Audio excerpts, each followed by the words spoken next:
अस्सलामुअलैकुम फ्रेंड्स, अगर आप भी अपने मोबाइल फ़ोन में इस तरह का 3D वॉलपेपर लगाना चाहते हैं तो आप लगा सकते हैं बहुत ही आसानी के साथ। ये बहुत ही अमेजिंग है, 4K में है 3D वॉलपेपर आप लगा सकते हैं। करना क्या है, एक एप्लीकेशन जो है वो डाउनलोड कर लेनी है जिसका लिंक डिस्क्रिप्शन में मिल जाएगा, वहाँ से आप उसे आसानी डाउनलोड कर सकते हैं। डाउनलोड करने के बाद आपने उसे ओपन करना है। अगर ये आपसे कोई परमिशन मांगते तो आपने उन्हें अलाउ कर देना ताकि ये प्रॉपर तरीके से आपके मोबाइल फ़ोन में व्यवहार कर सके। उसके बाद पर्सनली मैं ये यूज़ करता हूँ, ये बहुत ही अमेजिंग किस्म के वॉलपेपर इसमें मिल जाएंगे आपको। यहाँ पे आपको कैटेगरी वाइज मिल जाएंगे, ठीक है। 3D 60 फेवरेट्स, ठीक है, अलोन, एनिमी, उसके बाद बहुत सारे हैं, एनिमल्स हैं, कार्स हैं, ब्लैक, सिटी, डार्क, जौन से आप चाहें आप यहाँ से लगा सकते हैं। बहुत ही अमेजिंग किस्म के। यहाँ से गर्ल्स वाला मैं एक पिक कर लेता हूँ, ठीक है, आपको दिखाने के लिए।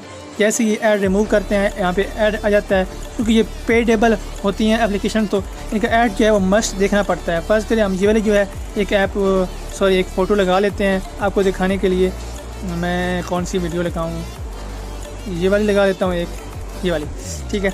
अब करना क्या है, जैसे आप इसे ओपन करेंगे तो आपने एंड्रॉयड पे क्लिक करनी है, ठीक है। एंड्रॉयड पे क्लिक करने के बाद फ्रेंड्स आपने FHD में डाउनलोड कर लेनी है, ऐसे ओके कर देना है, ठीक है। ओके करने के बाद फ्रेंड्स आपने होम एंड लॉक स्क्रीन पे क्लिक कर देनी है। जैसे आप क्लिक करेंगे तो ओके कर देना है। ओके करने के बाद आपका ये वॉलपेपर बिल्कुल आपकी होम स्क्रीन पे लग चुका है। ये देखें फ्रेंड्स, हमारी वॉलपेपर स्क्रीन पे ये वॉलपेपर सेट हो चुका है। हमारी वीडियो अच्छी लगी है तो लाइक करें, चैनल पे नए हैं चैनल को सब्सक्राइब करें, बेल आइकन प्रेस करें ताकि आने वाली नई वीडियोस आपको मिलती रहें। थैंक यू फ्रेंड्स, अल्लाह हाफिज़।